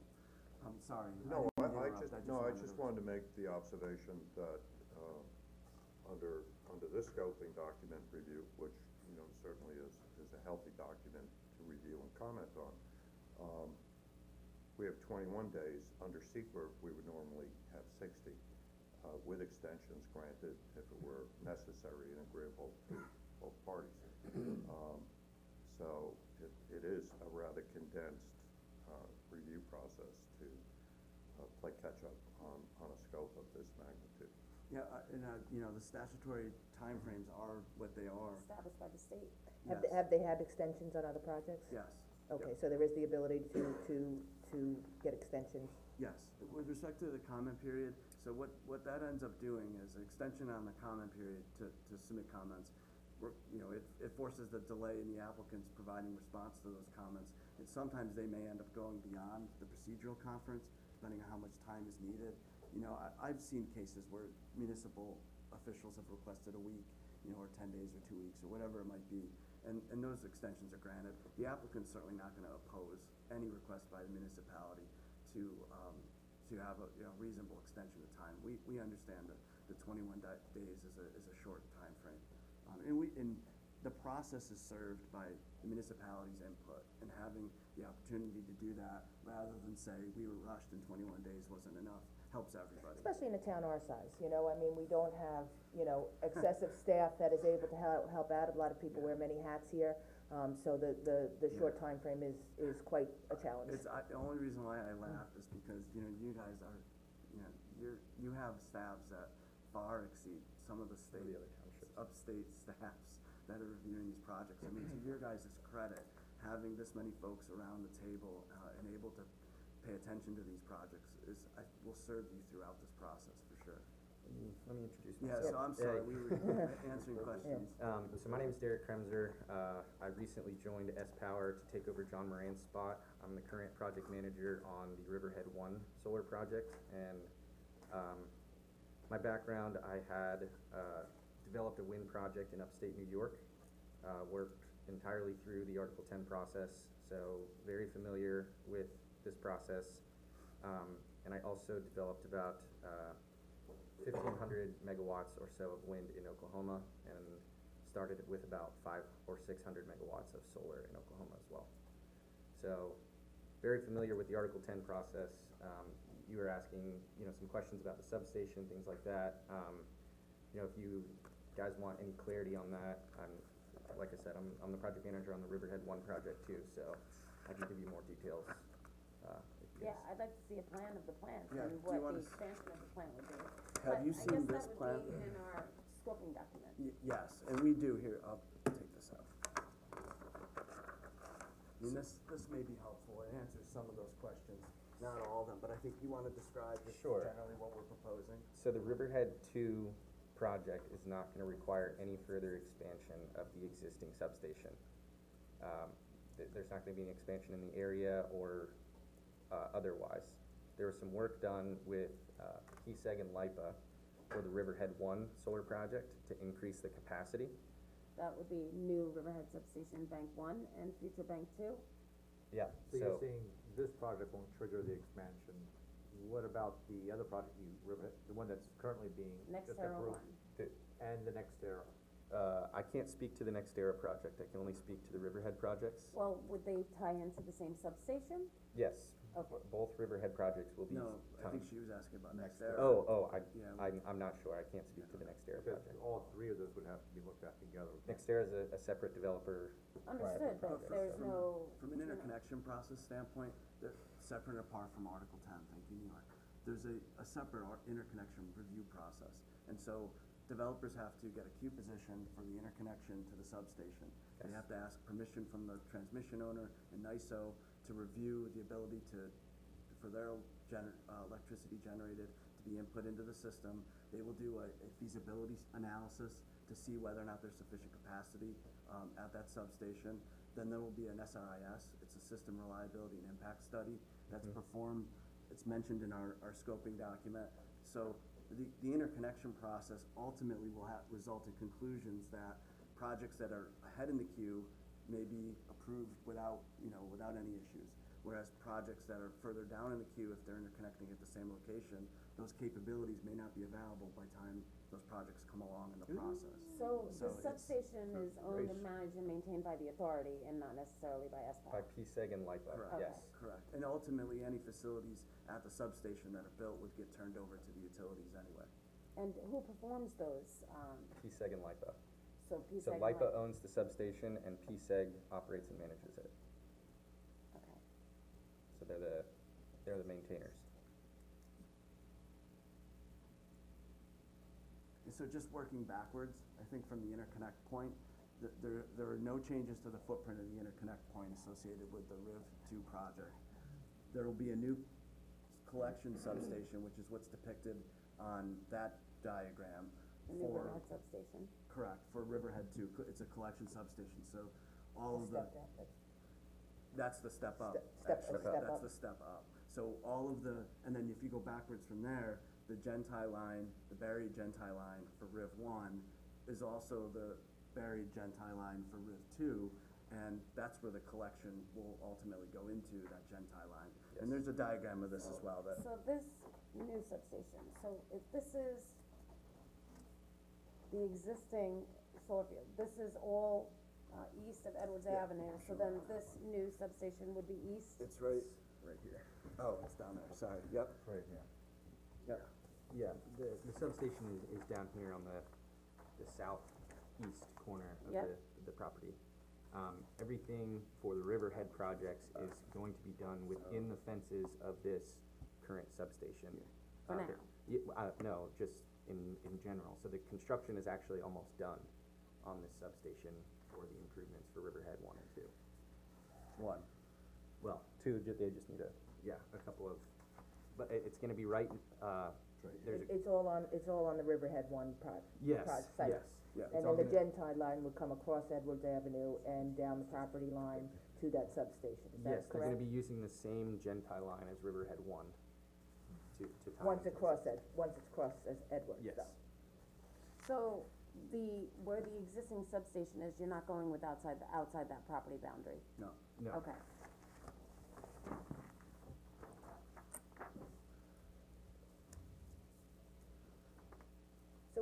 disconnect the Gentile line, the Gentile line for one and two? I thought they weren't running together, I thought the Gentile line for Riverhead one was a single and separate line, and could not, So they're both gonna be using the same underground buried line, and the same, they're tying into the same line.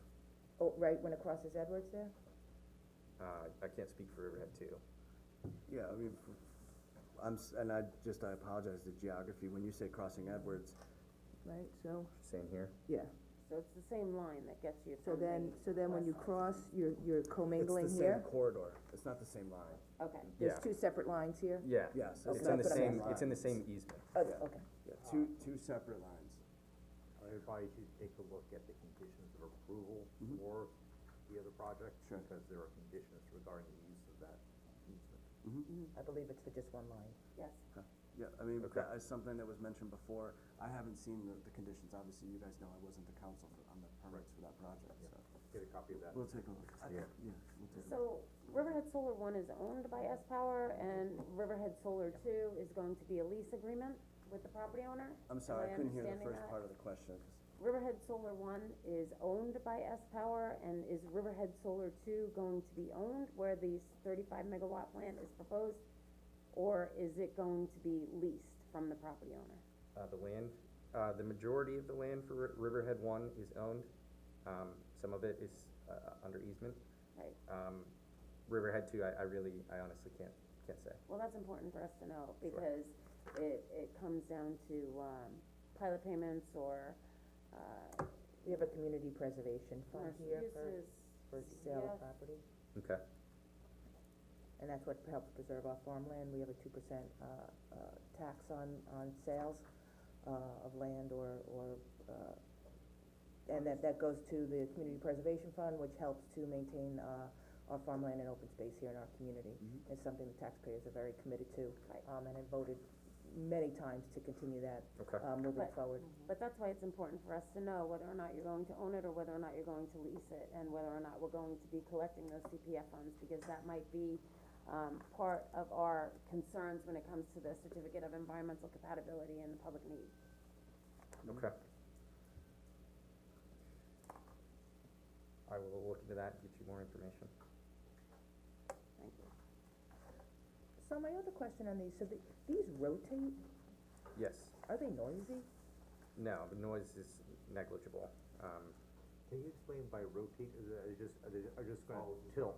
Yeah, it's basically, think of it maybe like a ball joint. It's just gonna pivot as the sun goes over east to west, it's just gonna track with the sun. And the reason for that is because the Yeah. obvious increase in capacity associated with tracking the sun. And so does that require more maintenance when you have, ones that are, It does, require some additional maintenance, but that'll all be taken care of Yeah, I by mean, S-Power. that's a good question, and Yeah. it's, anytime you have something, a machinery with moving parts, there's gonna be additional maintenance maintenance, yeah. associated with that, but as we get through the Article 10 process, and this is something that's mentioned in the PSS, we will have maintenance plans that are submitted as part of the application, and that'll detail that procedure. Can you explain to us whether or not the Article 10 process supersedes other state laws? For example, the Pine Barrens has a clearing limit. There's a state law for what's called a stormwater prevention pollution plan requirements. There is a New York State law for issuance of building permits and fire marshal permits. Does it supersede any or all of those? No, not all of those. So, the Article 10 preempts any permit, state or local, for the construction or operation of the project. So, and then there are specific exemptions of that, and one of those exemptions is, I think the last thing you mentioned was fire codes. Fire code, building code. So, the building code and fire code, electrical code still are operative. They still have to give us a building permit. So, that's where I wanted to be clear about that. So, to the extent, no, there is no building permit required because of Article 10's preemption. You mentioned the Pine Barrens clearing. Pine Barrens clearing substantive requirements, so if there's an acreage limitation, or, whatever those requirements might be, those would be applicable, we have to adhere to those. But if there was an approval that was needed from the Pine Barrens Commission to do that, that would be preempted. So who would review the construction and oversight of stormwater prevention, stormwater soil erosion, and also electrical, building permit, and fire marshal, who They're- oversees that? Those are dealt with differently, so the SWIP, the stormwater prevention, is addressed with the state, the siting board's approval will address the typical general notice of intent or other stormwater approval that would be issued, and the SWIP requirements, those will all be part of Article 10. One of the things we're required to do as part of the Article 10 application is file a preliminary SWIP. And so that would be reviewed by the town, that'll be reviewed by DEC, and any local requirements on stormwater would be required to be adhered to in that SWIP, as well as any state requirements. And those would all likely be imposed by the siting board as a condition to the certificate approval. Okay, what about building permit? So building permits is somewhat unique. Under Article 10, and this is in 1001.31, if you wanna take a look at it, subdivision C, there's a requirement for the applicant, so the building permits, as I said before. This is the regs, huh? Yes, it's in the regulations. Okay. As I said before, building permits are preempted, but there's a recognition that the applicant, or an obligation that the applicant establish a mechanism to work with the host municipality for engineering review or consulting review of building plans, and to ensure that those reviews that they happen at the municipal level. Could you repeat that part in section again? 1001.31 Yeah, C. it's 1001.31C. I mean, I could pull it out if we wanted to get to that level of detail. I have right up in front of me. Okay, so 1001.31C says that the applicant and the town will work together to come up with a mechanism for the town to review costs on the applicant's dime, review building plans on the applicant's dime. And so there is a mechanism already in the law that outlines that process. I have a question, you mentioned Sorry. cost, I mean, maybe a Freudian slip, but when the town is reviewing, these types of typical applications for, stormwater control, making sure that the runoff is contained 100% on site, et cetera, that is part of the site plan application and review fee. How are the costs to do what you just explained covered? So, I think they're laid out in, go ahead. no, I don't wanna. No, go ahead, they're laid out in what the cost for the municipality can charge for those reviews. I think it's up to 400,000. Yeah, so, well, it's limited though by statute, it's not 400,000 based on the scope of the work, it's based on the size of the project. Correct. And so the intervenor funding fees at the pre-application phase and at the application phase would go, really, the application phase funds would go to fund that type of review. So that's $6,300 that was identified? That's just pre-application. and That's so you just would pre-app, need so that reviews. continues to get, you continue to do more forms as the application evolves? Correct. What Additional what funding. section is that one, do you know, for? 163 or It's 2. 160, yeah, of the law. the formula is there already. It's, well, It's pre- and I'll tell, I mean, it's 1,000 per megawatt is what Yeah. the state statutes establishes, as the intervenor fund. Municipalities are also entitled to 50% of that funds, and, you know, and in my experience, the municipalities get that level of funding. And 50% of 1,000 per megawatt? correct, and so that would be at the pre-application phase. I don't know who else would put in an intervenor funding application request, but that will get adjudicated by the judge, the hearing examiner, at the pre-application conference. Once, October 24th was the deadline mentioned for submission of intervenor funding applications. Then subsequent to that, once the application is filed and deemed complete, another notice will go out of a procedural conference where the judges will allocate intervenor funding money for the application phase of the review. So how do they look at solar panels when it comes to the stormwater pollution prevention as far as impervious surface, especially if they're rotating? That's a really good question. I don't know, you know, if, when you say how do they look, the state I don't think has an opinion or a form of guidance. I know that there has been Region 1 actually, at DEC, I believe has an internal guidance that for stormwater purposes does not calculate the surface area of the panel as an impervious surface because, as you say, the tilt, and also because of the height, the ground surface is still, it's not an impervious surface. But I don't know, there hasn't been a decision by the siting board as to how to calculate that. Because I don't know that we've ever dealt with moving parts and how close these solar panels can be together. I mean, if the sun is directly above and all the panels are creating, you know, a blanket over the land, then how is Yeah. that addressed? I mean, so in terms of the spacing is gonna be variable from project to project. I'm sure with Riv One, you guys have looked at this issue, and so there's a stormwater. Those aren't moving, aren't they? They're Yes, fixed. Riv One is. Riverhead one is tracking, yes. I wasn't aware of that. That was the concern with F-count. That was part of the flare study analysis, Yep. since, they're in proximity to MCAP. So my other question too, there's a maximum height on these, you know, if technology were to change or, you know, solar panels started to go up a bit, to have more panels or to rotate differently, there's a limit on the height with this? Under the town's code? Under, for what you're proposing? There's No, a I mean, maximum height? Not that I'm aware of. We've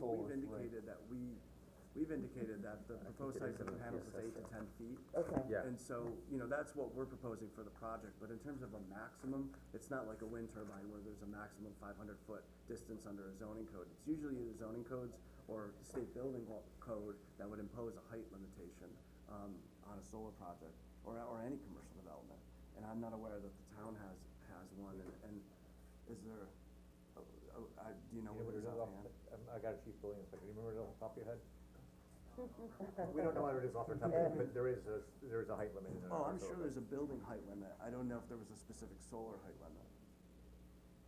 No, for solar farm, it's for solar panels, there is, Yeah. yes. So, you know, as it is now, To speak, They identified that legislation in the scoping document. okay. yeah, it's all It's identified in identified in 31. So if you go to section, 2.31, we listed all of the applicable codes, and you know, the solar code is definitely listed in here. Okay. And as I said, the intent was, the design of the facility is in consideration of all of the substantive requirements of the town's, code. What's the height on Solar One right now? It's 8 to 10 feet.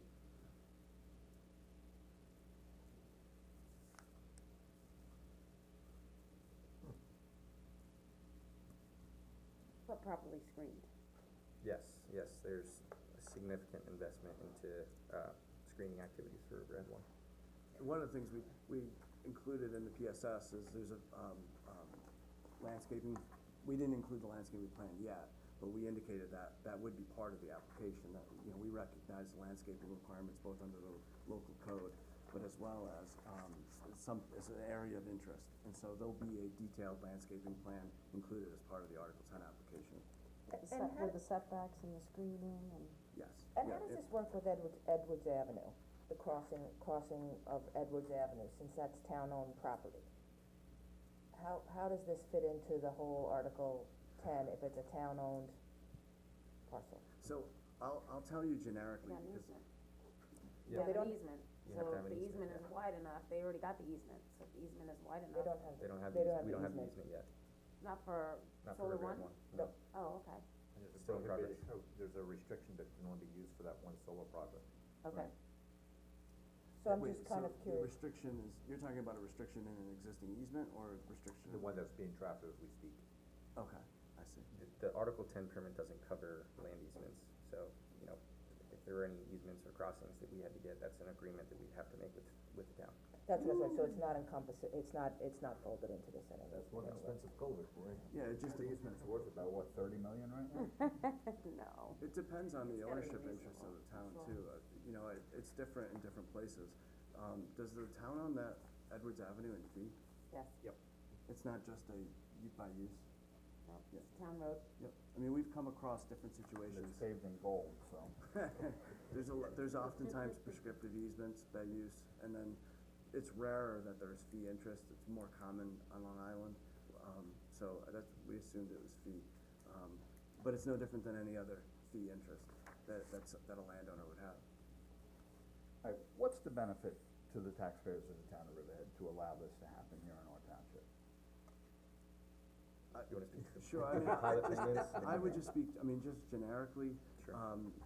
I get the use of solar and green energy and all that, but Meeting the state nuts code. and bolts, what's the benefit to the town to being known as the solar capital of Long Island? Well, I don't know, I mean, in terms of the last piece of it, you know, if I don't know that there's necessarily, the connection is being known as the solar capital. I don't know if there's a tourism benefit We're known as a associated lot of with that. things, this will be one more. I don't know, again, I don't know if that's a good thing or a bad thing. In terms That of. depends on your answer. Well, the benefits, well, you guys already know this, I mean, you did seeker findings, I know not this board, but the town as a body, had seeker findings for solar projects that exist in the town. And as part of that seeker findings, the town's required to evaluate the benefits and the impacts of a project. And so I think the benefits of those projects as compared with the impacts are pretty well known by the town. You know, generically, there's the potential I just have to say right there, though it's, you know, that we did the seeker on it, and when we were doing it on a limited basis, not knowing that these projects were almost co-joined in their size and on our Sure. industrial property. So, you Understood. know, so we have not studied it to this magnitude because we were not aware when the other ones were approved and the seeker was done, Yep. that this was going to be the impact on the industrial space. Understood, and so the cumulative benefit of the projects is, you know, something that will be talked about in the application, as well as the cumulative impacts. You know, that's something that, you know, I think somebody actually mentioned it earlier, would be something, as part of the comments on the PSS, would be, they would ask the developer to make sure that cumulative impacts were considered. But really, to answer the question, it's the potential pilot payments or the tax payments associated with the development, it's the construction jobs and the permanent jobs associated with the development. It's the furtherance of the climate. Permanent jobs for solar or nil. Well, we We're mentioned not 8, talking. I mean, we mentioned 8, and I don't know that nil, I mean, in my town, 8 permanent jobs wouldn't be ignored. And so, you know, and also the climate change effects and the promotion of the state's policies and the policies of both the utility here, as well as statewide. So, I mean, those would be some of the benefits. I mean, I don't know if you want to expand on that. I mean, so you're gonna have the pilot payments during construction for both Riverhead 1 and Riverhead 2. You're gonna have 200 to 300 construction workers in here, you know, bringing revenue to your local hotels, bringing revenue to your local restaurants. I mean, you're gonna have an extra, you know, grouping of people that are coming in and putting a huge influx of cash into the local businesses. There's also tens of millions of dollars going into landowner payments. I mean, the financial benefits to the local landowners have been, you know, certainly visited in Riverhead 1, and I'm sure will be substantial in Riverhead 2 as well. Right, but Riverhead Landowners, One was, you bought the property, so we benefited from the CPF tax and from the mortgage tax and from other taxes that Sure. help our immediate area, whereas in a lease agreement, it just benefits the property owner and it doesn't benefit the residents of the town. Well, that's where the pilot agreement, from a tax perspective, you know, that's where the town starts benefiting from the tax implications. So you started your presentation off with that we will be heard, cause that was a concern. But as you went through the process, I didn't hear that many places that will weigh in, so can you just Yeah, summarize definitely. for us at the, what control we have, or what say we have, or where we will be weighing in, Yeah, definitely. as a municipality and as a town, I you mean, know? as I mentioned, we're early in this process. This is from here, it is a 2-year process. So we're early in this process. Through that time frame, you know, this is obviously example 1 of when you're gonna be heard. But in your comments on the PSS, the town is going to be heard. At the procedural pre-application conference, the town's issues are gonna be heard through potential stipulations. That town has the ability to comment. Every party, any party, the public has an opportunity to comment on those stipulations. The town will be heard. When we file our application, there isn't a specific comment period associated with the application, but at that point, what it shifts to is an adjudicatory process, where the town is gonna be an active party in that adjudicatory process. They're gonna have the ability to say, these are the issues that we're concerned about, these are the benefits of this project that we wanna ensure happen for the town, or these are the potential impacts for the project that we wanna make sure are fully vetted. That will happen at the application phase through there's an issue statement conference that happens. When we get to that phase, the town will have the opportunity to put on testimony, which is in effect its comments in this process. And so, I mean, that's 5 examples right there over those 2 years that I mentioned. Plus, the consultations and the outreach between the applicant and the town aren't ending at any point in this process. We have an obligation to provide updates on our outreach and consultation with all stakeholders, whether it's the town or other interested people in the community. So that is the avenue that Article 10 provides. There's a funding mechanism for it. The town is certainly, able to raise its hand and say, we're here for whatever reasons it wants to say that. And so I think that's how the process can serve the town. Plus you have your ad hoc members, nominees, and so, there's certainly, that's the interaction I was speaking of. We'd be able to raise our hand, but the reality factor is, with the state being in charge, we're not gonna have a say. We have a say, but we don't have a say. I We're mean, not gonna be listened to. You're right, 'cause Article 10 supersedes anything that we're gonna be able to say or contribute to this project.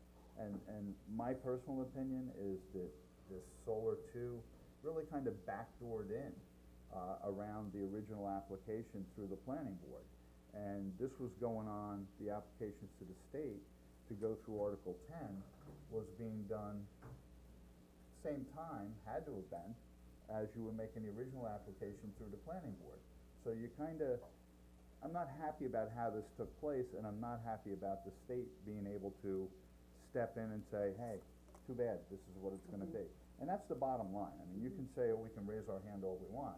The reality factor is, we can't. Right, so And- we're able to make comments, excuse me, Tim, but it's up to you as to whether you Well, you also have do the, something with our comments. you also have the That's two not- members on the siting board that are going to be reviewing the application with the state Well, concurrently. we have one local person on this. Just so you guys understand though, it's not us. So if you make the comments, and you take issues in this proceeding, if there's one specific issue of concern that you take through this proceeding, it's ultimately a hearing examiner that's gonna make a decision about whether we have to change our project proposal, whether we're entitled to the certificate, or whether there should be some condition imposed on us. So the judge is gonna make that decision, it's not the applicant's decision. There may be some things we agree to do voluntarily, because there are conditions that we agree to do with the town, because it addresses a concern of the town's. So those obviously wouldn't have to be litigated, but at some point in this process, if the town has an issue that it wants resolved, the judge will be available to resolve that issue. And I think just to address one of the questions Tim had, I think the question is, the benefit to the town. We have to remember that this is industrial land here, which has the ability to produce a lot more than 8 jobs. So I think kind of what Tim was saying, and what is the benefit to our town to have it sited in our town? As opposed to a town, what is the direct benefit to our community to cite this in our town? I think that's one of the questions that we would, like to have addressed. And I know this is, like I said before, this is kind of the first session, at least especially the first session for us. I know you've talked with other folks before, but I think that dialogue should continue, cause there are opportunities to be able to explain it in more detail than we have today. Okay. To get into, Right. hearing. I'm sure there's benefits, I mean, globally, I see them, statewide, I see them, locally, like you said, we've got Edwards Avenue paved with gold, we've got pilot programs, there's probably financial considerations which would be a benefit to the town, but you're right, there's a lot more than just money. People wanna hear that their rates are gonna go down. If you're bringing solar in, the whole purpose is this, to perform a cleaner and a cheaper form of energy. So people, everyday schmoes, myself, I wanna know, is my PSEG bill gonna go down Well, every this month is, because this of is being sold directly to your utilities, so you guys, I mean, the immediate benefit. No, and Never that's, trickles down. Well, but there's no, and that's, We know how that that begs the question, if I it's got cited solar in in my our house, it town, doesn't. what is the direct benefit to It's our a town? fair. That's the that's- concern, and that's gonna be a big benefits concern that of the taxpayers in The this town, problem and with rightfully that, so. and you mentioned that earlier, and I wanted to address that, there's no question that that's a common question Sure. throughout. Absolutely. And the problem is developers in a wholesale electric market are somewhat limited in their ability to be able to have a direct benefit associated with the electricity generated by a project going to that town, or going to the ratepayers in that town.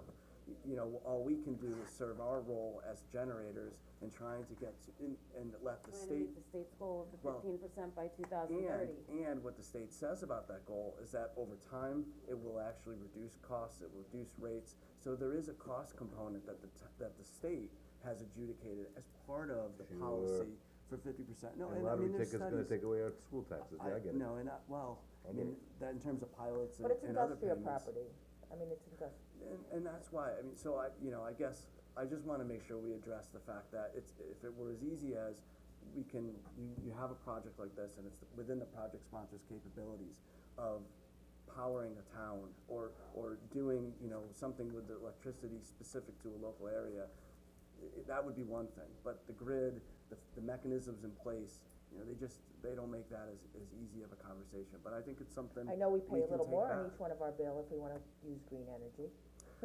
Well, So, But Yeah, I mean- the costs associated with the construction fall back to the ratepayers. I mean, PSE&G No. is just transferring those to the ratepayers. And, you know, but I'm concerned about the benefits, but I'm also concerned about the cost. Because I see a lot more PSE&G trucks on our roads in the town of Riverhead than I do in any other town. And they're on utility poles and they're coming into this facility all the time. And I just, you know, the cost of our roads and the cost of our infrastructure, even though you're just going to your isolated site, but I'm concerned about the costs associated with improvements that we will have to make as a municipality in order to maintain the activity that's occurring on these properties. Well, the benefits that you're citing seem like benefits that everybody's getting, not just us, so is it really a benefit to us, or does it keep us from using that land for something else? well, tax payments are direct, I mean, that's school districts, that's county, that's town. I mean, so that is, but it's that's not a providing direct. the jobs that industrial would. Right. Sure, I mean, Industrial uses, and also the density for industrial uses, and your negotiated pilot payment versus just a straight property commercial tax that somebody would be paying, so, you know, I don't know that they're equal. When you counter in, you know, as you were saying, with solar, the additional benefits. So if you have local people working in an area, they buy homes here, they pay the community preservation fund tax, they shop locally, they spend their money locally. So there's an additional benefit for that also that we're giving up with this. Well, and I don't see it as necessarily give up, I mean, it's a question of opportunity. And one thing is too, you know, as the town board, and I know this on my own town board, you guys obviously are looking at things beyond just today. And, you know, one thing that's considered, usually it's open space protection for agricultural land. And so there's frameworks of, well, what are the development pressures in my community? If this doesn't get built, is this a subdivision, is it a strip mall? You know, what are the other things, what are the other opportunities that we have? I don't know if GE is looking to locate, you know, new manufacturing jobs in the town. But so, you know, you're presented with an opportunity, you have to evaluate the benefits as compared with the impacts. And you guys have to decide what's, you know, in the best interest is and what overall. could be. And that's, What are the concerns 10 years from now that there's new technology? And we know it's coming. And now we've got all these fields with all these panels, and all of a sudden there's something better. I know over in the Asian community, they're working on renewable fuel cells for individual residential housing units, which is huge. Well, And it's a matter of time before that takes off, and all of a sudden, this whole solar thing is out the window. We have And I'm very decommissioning concerned in about our, that. we have decommissioning, I language I in our- understand that, I So the understand life that. of these projects is about 25 to 30 years. Mhm. I mean, for new technology that's currently being developed to be commercially available at a cost-effective price is not in the 25-year foreseeable future. So, And that brings up another point. at the bare minimum, the initial livelihood of this solar project will outlast any cost-effectiveness of new technology currently being developed. And then the next thing that when you talk about the 25 years, 30 years, I mean, our code, so this is basically, you can go to the state and file a PSS because it's a permitted use in the zoning district, and, you know, so you could just go directly there, correct? no, we have to go there. The state law requires that we go to the state. I know, but if, say that solar panels weren't a permitted use here, you would go there anyway and say, we don't care what the town zoning says, we wanna put it here? No, I mean, Okay, so you that's can't, what no. cause our town code says you can have it for 20 years. And the S-Powers come in and ask for a 5-year extension or a 10-year extension, so how does that work? So, Because so you the way just say that, no. Real good question. so the way that would be addressed is, to the extent that there's a decommissioning provision in the town code that limits it to 20 years, that would be ultimately something that, again, this is early, but we could talk with the town, I think the same way it sounds like it's happening with Riverhead One, as to whether or not there could be an extension of time that's permitted. Ultimately, the siting board is gonna determine if that's a substantive requirement that must be adhered to by the applicant, or whether or not some other, period of time that can be worked out is reasonable. But either way, the decommissioning requirements are gonna be laid out in detail in the application. It doesn't sound like they're gonna be very different than what was, approved at Riverhead One. So, that's definitely an issue. It's something that's gonna be addressed in the application. And I'm sure it's gonna be a consideration of yours before you decide to put a solar field of 35 megawatts here, that if our code says that you can only have it for 20 years, and you're gonna be looking for 25 or 30 years, I mean, that's all in negotiations, number one, and number two, we're also looking at what the cumulative impacts may be by the time we hit year 20, as to other facilities that have come on board, and PSE&G trying to expand their facility, or LIPA trying to expand their facility, and building new facilities in the town of Riverhead, and we'll turn into that power generation city for the whole East End or Suffolk County. So- I mean, we need to look at all those cumulative impacts when, negotiating this, because you're only entitled to 20 years, and if your agreement with LIPA is 25, 30, then those are things that need to be on the table now. So part of the Article 10 application, there is a cumulative impact section, I believe it's section 19. Every new applicant that submits an Article 10 application has to address the cumulative impacts of all other existing projects. Right, but So- not future proposed, because they're not known. Well, if they Well, have, no, I mean, it's a fair point. I mean, we do look at future proposed projects too. I'm sorry. If they've advanced to a certain point where it's not speculative to consider them as part of the cumulative impact, there's certainly gonna be something that's considered. But also keep in mind, when those projects come through, either the local zoning process or the Article 10 process, depending on how big they are, But I'm they're gonna gonna say, have we to know look that to it doesn't always work, because you guys kinda knew this project was coming through when the That's previous right. project was coming through. And that's So- where the cumulative impact Yeah. analysis for Article 10 will Yeah. come into play. I mean, I just wanna say, broadly, and I know folks are probably running out of time. Yeah. This is the discussion that, we're appreciative that the town would wanna have, we agreed to have us on the agenda, or asked us to come out today, because these topics, all the things that you guys address are things that we want to work with you on, have further conversations and dialogue on, so that if they're impact related, if it's in the realm of things we can study and scope, like a cumulative impact analysis, we wanna make sure that we look at it in a lens that's agreeable to the town, and then it gets included in the application. Whether we agree or disagree on the impacts, that's immaterial for today. It's really today about making sure that we're studying and looking at all the things that the town wants us to look at. I think it's also important to note, we have two existing projects. We're about to build the Riverhead 1 project. Now the Riverhead 2 project is proposed. We are here to build a relationship with you guys, a long-lasting relationship, so that these solar fields can provide renewable energy source to the state of New York and to you guys individually. We are here not to, try and steamroll you guys. We want this to be happy and collaborative, and the state really does like when the town is very collaborative with the developer as well. So that's why they like to see us, meshing together and having those open avenues of conversation, so that we can build this long-term relationship, because Maybe the state should offer some tax incentives to the taxpayers of this town if we accept all this solar.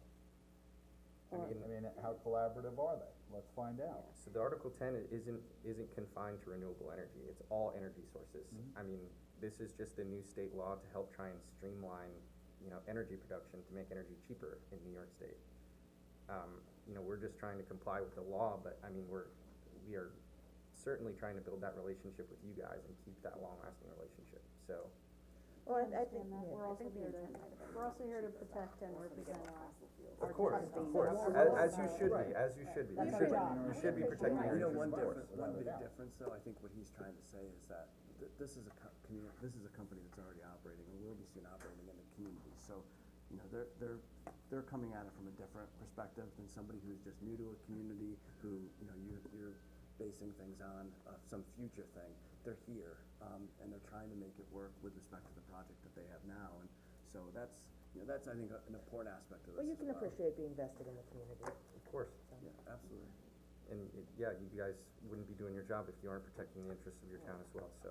I just wanna mention too, if you guys have We have any to other push that. questions, on this, I mean, You have your card. yeah, I mean, I think the Article 10 process, you know, and Bob too, I mean, I extend this invitation.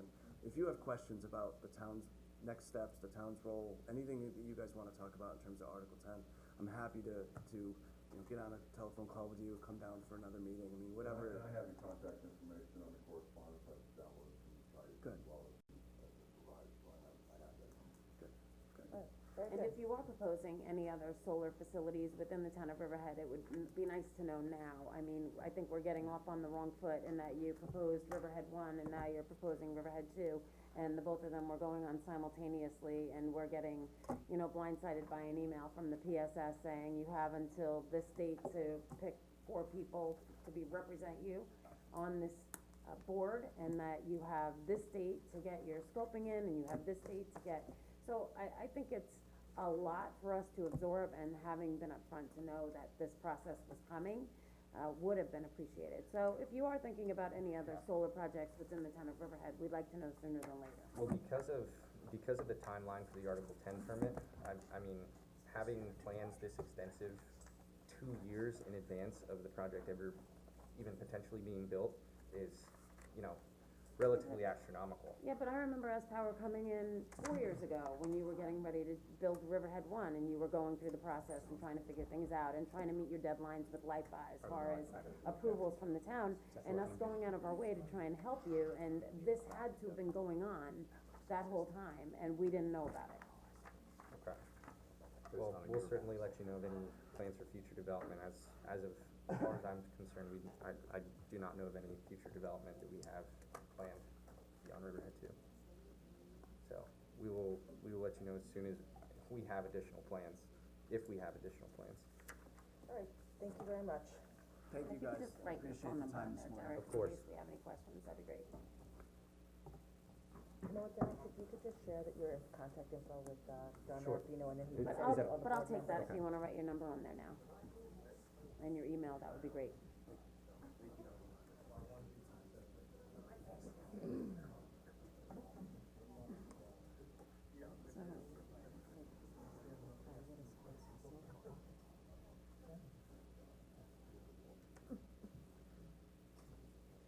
All right, we are going to move on to chapter 255.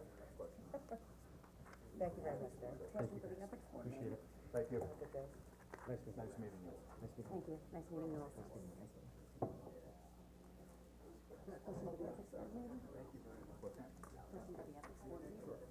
Nice meeting you. very much, I appreciate Thank you. the time this morning, Thank you. Thank you very much. Yes. Thank you. Boy, another doozy. I'll be right back.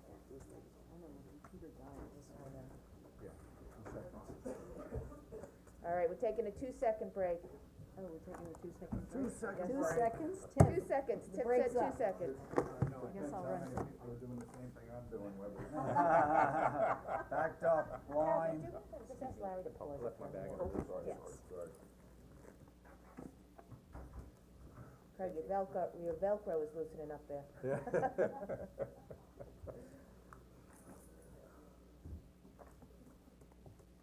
Hello, Hello, how are you? I'm good, thank you. I'm just gonna hand out before everybody comes back. Okay.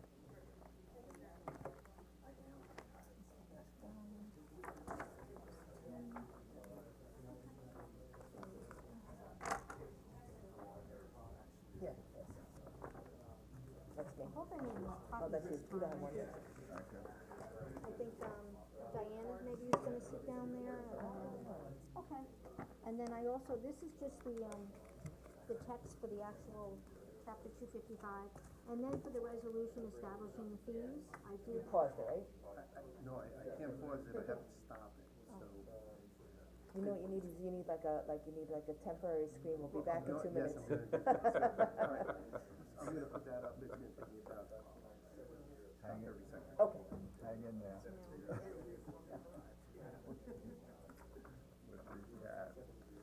When will you be releasing your budget? I will be releasing my budget tomorrow. Yeah. It'll go to Diane, it'll go to the town clerk, go to the board members, I'll give it to them for probably at least a week or so, and then I'll present it at a work session. At a workshop, Yeah, at a work session. but it'll be available online? Tomorrow it'll be available. Yeah. Great, thank you. Apologies, I wrote down the wrong contact info for Oh. that board. Alright, No pressure with the budget. have a good one. Have a good one. What? Oh, yeah.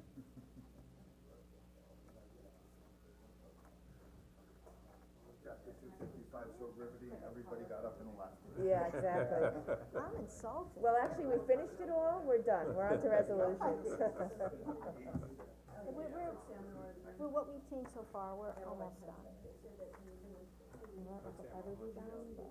The labor management picnic is postponed from. Yes, thank God, cause I had, I was gonna have to do some Wednesday. creative smoking Yeah. of the brisket. Bill, did you have any luck? Did you have any luck with the?